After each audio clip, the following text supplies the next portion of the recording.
खबरों के निष्पक्ष विश्लेषण के लिए सब्सक्राइब करें Jantantra TV and press the bell icon. Never miss any update.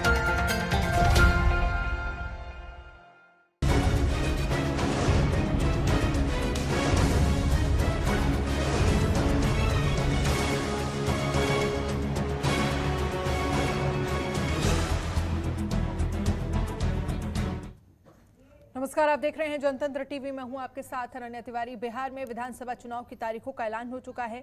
जल्द ही प्रत्याशियों के नाम का भी ऐलान हो जाएगा। कोरोना संकट को देखते हुए चुनाव की गाइडलाइन भी जारी हो चुकी है, जिसके तहत 28 अक्टूबर, 3 नवंबर और 7 नवंबर को वोटिंग होगी और उससे पहले राजनेताओं को जनता के पास वोट मांगने भी जाना है। जनसंपर्क प्रत्याशियों के नाम के ऐलान के साथ ही शुरू हो जाएगा और इस बार दांव पर होगी सीएम नीतीश की सुशासन की साख।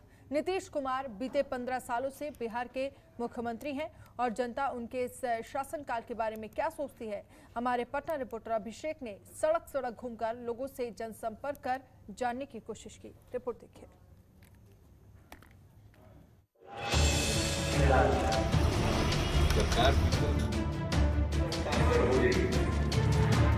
बिहार विधानसभा चुनाव का बिगुल बज चुका है। चुनावी रण सजकर तैयार है। बस प्रत्याशियों के नाम के ऐलान का इंतजार है और फिर शुरू हो जाएगा कोरोना गाइडलाइन के तहत उम्मीदवारों का आवाम को मनाने और सपने दिखाने का दौर। लेकिन इस बार जनता के मूड में क्या है? वो कौन से मुद्दे हैं जिन पर वोटर मतदान करने की प्लानिंग कर रहा है? अपने प्रत्याशी में कौन सी खूबी तलाश रहा है? मौजूदा सरकार पर चौथी बार विश्वास कर रहा है या फिर इस बार विश्वास डगमगा रहा है? जनतंत्र टीवी ने यही जानने के लिए पटना की गली चौराहों का रुख किया और सवाल पूछा कि सुशासन बाबू के विकास से कितना खुश है जनता और कितना नाराज। जवाब खुद सुनिए। जो पिछला कार्यकाल 5 साल का ये बिल्कुल शून्य है। इन्होंने कुछ नहीं किया। युवाओं के साथ मजाक किया, रोजगार के साथ मजाक किया, बिल्कुल मतलब न के बराबर है। इनको तो इस बार हट ही जाना चाहिए, चुनाव लड़ना ही नहीं चाहिए।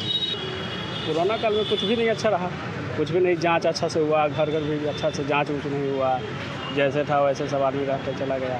तो ये है कि थोड़ा सा ध्यान देना चाहिए हर एक आदमी को। कमाते खाते के अभी का समय है कि हर एक व्यक्ति जो है न कालाचार, एक तो कोरोना का लाचार है।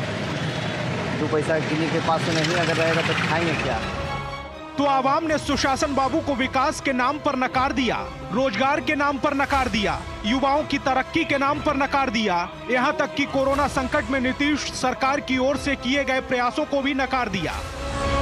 रोजगार छीन गया है लॉकडाउन के चलते। बहुत सारी ऐसे तंत्र बोलते थे कि माफिया राज, जंगल राज है लालू के राज को, तो आज के डेट में क्या है? माफिया राज है, खुलेआम AK-47 निकल जा रहा है। आज के डेट में लड़की, बेटी, बहन कोई सेफ नहीं रही है। रात में कहीं भी कभी भी रेप हो जाता है। कोई भी व्यापारी आज के डेट में सेफ नहीं है। कहीं भी हत्या, लूटपाट अब आम हो चुका है। ना बेरोजगारी दूर की है। हम लोग बेरोजगारी के लिए तो लाठी खाना पड़ता है। रोड पे चलने के लिए दुश्वार हो गए हैं। दर दर भटक रहे हैं हम लोग। सुशासन बाबू खूब पढ़े लिखे हैं, इलेक्ट्रॉनिक इंजीनियरिंग की डिग्री अपने पास रखते हैं और अक्सर हर रैली, हर मंच से एजुकेशन की बात करते हैं। हमें लगा कि हो ना हो एजुकेशन में तो बिहार की जनता ने उन्हें पास कर ही दिया होगा, लेकिन जरा सुनिए वोटर क्या सोचता है। नीतीश कुमार तो कुछ करवे न किए हैं, मतलब 15 साल में कहाँ कुछ किए। रोड बनवाते हैं, रोड भी नहीं सक्सेस है, कोई सामान नहीं सके। शिक्षा है जिसको नाम भी नहीं लिखने आ रहा है, वो लड़कन क्या पढ़ाएगा? कुछ नहीं पढ़ा रहा है। विनाश हुआ कि आगे से रोड बनता है, पीछे से टूटता है। और पुल भी बनता है तो पुल भी ढह जाता है। यही विकास हुआ है। और क्या विकास? रोड पर देख रहे हैं कि बलात्कार आगे बढ़ रहा है, चोरी बढ़ रहा है। रोजगार के बारे में तो पूछिए ना, रोजगार तो एकदम खत्म, चौपटे हो गया। युवाओं का बात है कि 30 साल में जितने विश्वविद्यालय पटना में या बिहार में यूनिवर्सिटी है, उस पर खेल पे ध्यान नहीं दिया जा रहा है, न स्कूल गेम्स पे ध्यान दिया जा रहा है। तो आजकल के युवा देख रहे हैं कि बहुत जल्दी नशा की ओर भाग रहा है।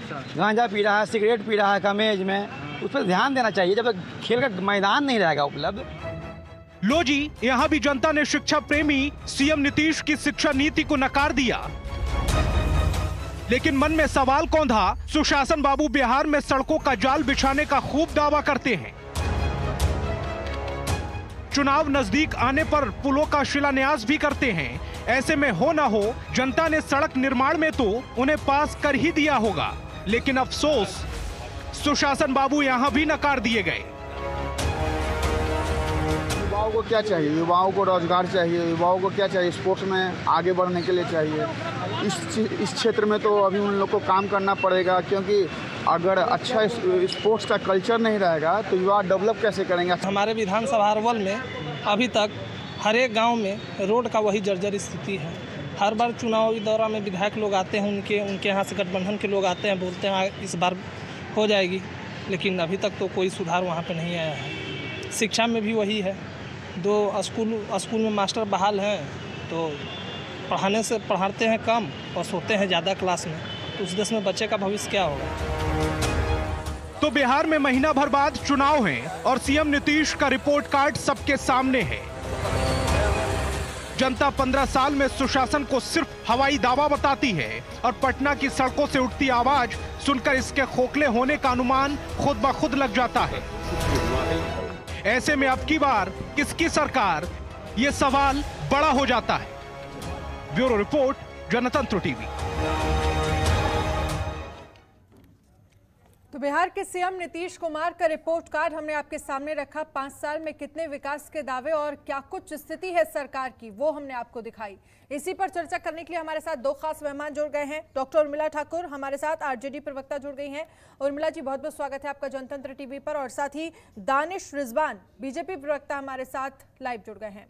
पहला सवाल दानिश जी आपसे ही है, क्योंकि जिस तरह की स्थिति अगर हम पिछले 5 सालों में जो सरकार की तरफ से दावे किए जा रहे थे, तमाम लोगों से हमने जानने की कोशिश की कि क्या कुछ स्थिति रही, चाहे आप रोजगार का मुद्दा उठा लीजिए, शिक्षा व्यवस्था का मुद्दा उठा लीजिए, या कोरोना काल में जिस तरह से मजदूरों ने पलायन किया, लोग भारी संख्या में बिहार पहुंचे, उसको लेकर भी कहीं ना कहीं जो नीतियां सरकार की तरफ से बनाई गई वो सफल नहीं हुई। क्या कहेंगे आप इस पर?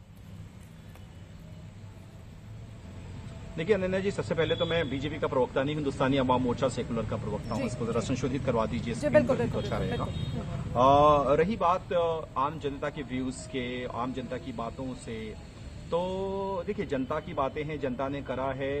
आपके रिपोर्टर्स कहाँ गए थे, किन किन लोगों से, किस तबके के लोगों से बातचीत करी, ये काफी महत्वपूर्ण हो जाता है। चुनाव का माहौल है, हो सकता है आरजेडी के जहां लोग ज्यादा हों उस इलाके में चले गए होंगे, लेकिन एक चीज बहुत साफ है, जब आप 15 साल के बिहार को देखती हैं और 15 साल पहले के बिहार को याद रखती हैं, तब आपको फर्क समझ में आता है। एक वक्त था जब खुलेआम लड़कियों को दिन दहाड़े उठवा लिया जाता था। हमें याद है कि लालू प्रसाद यादव जी की बेटी मीसा भारती की शादी थी तो शोरूम से गाड़ियों को उठवा लिया गया था।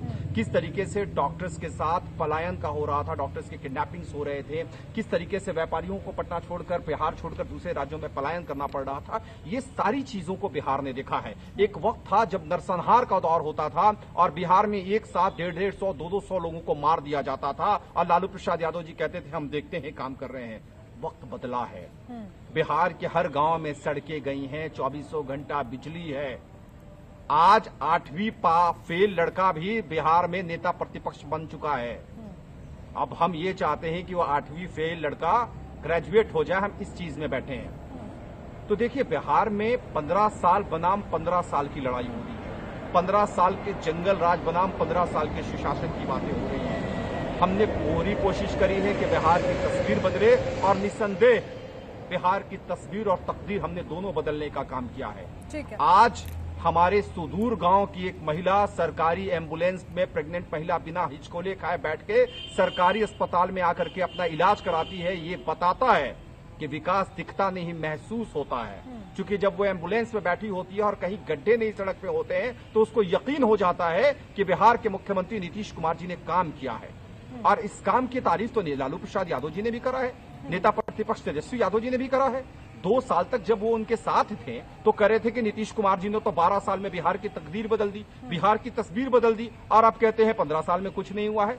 एक जबान पे रहना चाहिए। अगर 12 साल में कुछ नहीं हुआ था तो आपको तारीफ नहीं करनी चाहिए थी, और अगर आप तारीफ कर रहे हैं तो बेदस्तूर तारीफ कीजिए। लेकिन एक चीज बहुत साफ है और कहीं ना कहीं से देखिए तेजस्वी यादव जी भी मानते हैं, उन्होंने खुलेआम मीडिया में भी। ठीक है। दानिश जी, आपको रोकना चाहूंगी, डॉक्टर उर्मिला आपके पास आऊंगी। आप 15 साल में क्या लगता है बिहार की कितनी तस्वीर आपको बदली हुई नजर आई है? जो तमाम दावे किए जा रहे हैं दानिश रिजवान की तरफ से, क्या लगता है उन दावों में कितनी सच्चाई? और अगर हम कोरोना काल या कुछ दिन पहले की बात करें तो बिहार में किस तरह की स्थितियां थी? चाहे आप बाढ़ के समय में देख लीजिए, वो सब धरातल पे था। क्या कहेंगे आप इस पर?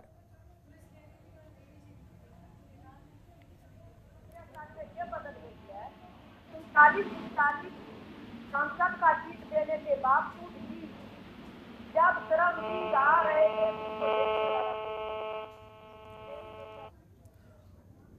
तो उर्मिला जी की आवाज हम तक नहीं पहुंच पा रही है, फिर से संपर्क साधने की कोशिश करेंगे। तो क्या कुछ स्थितियां हैं बिहार में? लोगों से जनतंत्र टीवी जमीन पर पहुंचा और जानने की कोशिश की कि क्या कुछ राय है सरकार के लिए वहां के लोगों की। वक्त एक छोटे से ब्रेक का, ब्रेक के बाद फौरन हाजिर। खबरों के निष्पक्ष विश्लेषण के लिए सब्सक्राइब करें Jantantra TV and press the bell icon. Never miss any update. Break के बाद आपका स्वागत है। दोनों ही खास मेहमान हमारे साथ बने हुए हैं। डॉक्टर उर्मिला, आपके पास आना चाहूंगी, क्योंकि जिस तरह से इससे पहले दानिश रिजवान जी जो सरकार को लेकर दावे कर रहे थे कि तमाम काम धरातल पर किया गया, क्या लगता है आपको? कोरोना काल में बात करें तो कहीं ना कहीं जो स्थितियां मजदूरों की थी उसको देखते हुए आप क्या कहना चाहेंगी? और 15 साल में कितना विकास हुआ है बिहार का?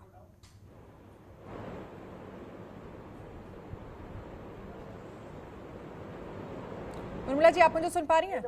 जी, बात रखिए।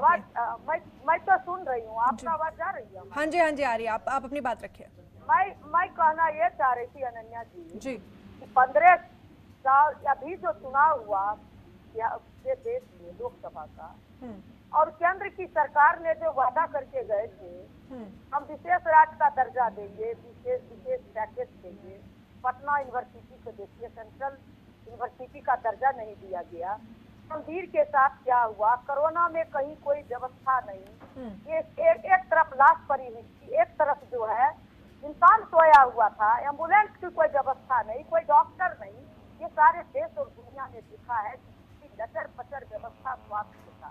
अपना पीठ के थपथपा रहे दानिश जी का कहना हुआ 15 साल में जो है रोड गांव तक चला गया। जब इनको याद होना चाहिए कि जब यूपीए सेकेंड की गवर्नमेंट थी और आदरणीय रघुवंश बाबू जब ग्रामीण विकास मंत्री थे तो ये मांगते थे बोरा में तो मिलता था पप्पू में भर के, मांगते थे कटोरा में तो मिलता था बोरा में भर के, और पूरा रोड चमका। और माल महाराज का मिर्जा खेले होली। 58 बिहार में घोटाला हुआ और 34 लड़कियों के साथ रिमांड होम में जो सरकार अपनी जिस देख रेख सरकार को करनी थी, अपनी बच्ची को नहीं बचा पाया। सरकार ने 34 लड़कियों को रेप करने वाला को संरक्षण देते रहे, करोड़ों करोड़ का विज्ञापन देते रहे ब्रजेश ठाकुर को। तो ऐसी सरकार जहाँ लॉ एंड ऑर्डर जो है पूरा ध्वस्त हो चुकी है, महिलाओं के साथ नंगा घुमाया, एक पिता के सामने, एक पति के सामने गया ने जिस तरह से महिला के साथ रेप हुआ, नंदग्राम में जिस तरह से महिलाओं को जो है घर से निकाल करके पुलिस के द्वारा मारा पीटा गया, जिस तरह से जो है आप देखिए मुजफ्फरपुर में इस महिला को जो है जान का करके नंगा घुमाया गया। तो ये राजपाट आपने आरा में देखा किस तरह से महिला को नंगा घुमाया गया, जलाया गया। तो यहाँ नीतीश कुमार जी का शिक्षा व्यवस्था पूरा चौपट है। ये कहते थे, ये कह रहे थे अभी दानिश की जो प्रेग्नेंट महिला रहती है एम्बुलेंस में जाती है, एम्बुलेंस में तो बेटा मर गया और गोदी में लेकर के बिलाप करती हुई महिला को एम्बुलेंस नहीं दिया जा रहा है इनके राजपाट में। ठीक है, चलिए उर्मिला जी जवाब ले लेते हैं दानिश जी से। जो है 13 महीना में 8 महीना में तेरे बच्चा को, चलिए ठीक है, की महिला को बच्चा कागज पर पैदा करके अब मैं बोलूं। जी चलिए उर्मिला जी आप ठीक है आप जवाब ले लीजिए। ठीक है, चलिए दानिश जी बोलिए आप। अरे मैडम जवाब सुन लीजिए। उर्मिला जी जवाब सुन लीजिए। ठीक है, बोलिए दानिश जी, आप अपनी बात रखिए, समय की कमी है। देखिए ऐसे दर्शक ऐसे बोलिएगा तो फिर दर्शक समझ जाएंगे। उर्मिला जी जवाब ले लीजिए। ठीक है आपकी बात पहुंच गई है। ठीक है, अरे चलिए ठीक है। अरे एक चीज सुनिए ना, उर्मिला जी आप सुन लीजिए। उर्मिला जी आपको रोकना चाहूंगी। आपकी आवाज नहीं आ रही है, चुप हो जाइए। दानिश जी अपनी बात रखिए। फिर जाहिर वैसे ही प्रवक्ताओं को भेजते हैं डिबेट में। जी बोलिए। देखिए एक चीज बहुत साफ है, इन्होंने कहा स्कूल नहीं बने, अस्पताल नहीं बने। ये मैं नहीं कहता हूं। 2015 विधानसभा के चुनाव में आदरणीय नेता प्रतिपक्ष तेजस्वी यादव जी जनता के बीच में जाते थे तो उन्होंने अपने भाषण में कहा है कि सूबे में 2000 से ज्यादा अस्पताल नए खुले हैं। ये मैं नहीं कहता था, तेजस्वी यादव जी ने अपने हर एक भाषण में कहा है कि नीतीश जी को हम धन्यवाद देते हैं कि बिहार में 2000 से ज्यादा नए अस्पताल खुले हैं। तेजस्वी यादव जी भाषण में कहते थे कि 5000 से ज्यादा नए स्कूल खुले हैं। ये मैं नहीं कहता था, तेजस्वी यादव जी ने कहा है। आज बिहार में एम्स है, बिहार में IIT है, बिहार में IIHM है, बिहार में नए एयरपोर्ट्स खुल रहे हैं, बिहार में मेडिकल कॉलेज, इंजीनियरिंग कॉलेज खुल रहे हैं। अब वो देखिए, अब बिहार की स्थिति जंगल राज में ये थी कि स्कूल तो बंद रहते थे, चरवाहा विद्यालय का कॉन्सेप्ट खुला था और लालू प्रसाद यादव जी चूंकि स्कूल नहीं बना पाए इसलिए अपने बेटे तेजस्वी यादव जी तक को नहीं पढ़ा पाए। अब ये लोग बिहार की शिक्षा व्यवस्था की बातचीत करते हैं, जिनके राज्य में स्कूल इतने नहीं खुले कि अपने बच्चों तक को ये नहीं पढ़ा पाए। आज वो हमसे कह रहे हैं कि बिहार में विद्यालय नहीं है। इनको नहीं पता है कि जिस राज्य में बेटियां 5 बजे के बाद घरों में छुप जाती थी, उस राज्य में आज निफ्ट जैसे संस्थान खुले हैं। निफ्ट जैसे संस्थान खुले हैं। उर्मिला जी चलिए, समय की कमी है हमारे पास। उर्मिला जी आपका भी शुक्रिया और दानिश रिजवान आपका भी बहुत बहुत शुक्रिया चर्चा में शामिल होने के लिए। तो क्या कुछ स्थिति है? 15 साल में लोगों से हमने ये जानने की कोशिश की कि सरकार से जनता कितनी खुश है। हालांकि आने वाले चुनाव में क्या कुछ स्थिति साफ होगी ये सब आपके सामने होगा। बुलेटिन में फिलहाल इतना ही। देखते रहिए जनतंत्र टीवी। नमस्कार। खबरों के निष्पक्ष विश्लेषण के लिए सब्सक्राइब करें Jantantra TV and press the bell icon. Never miss any update.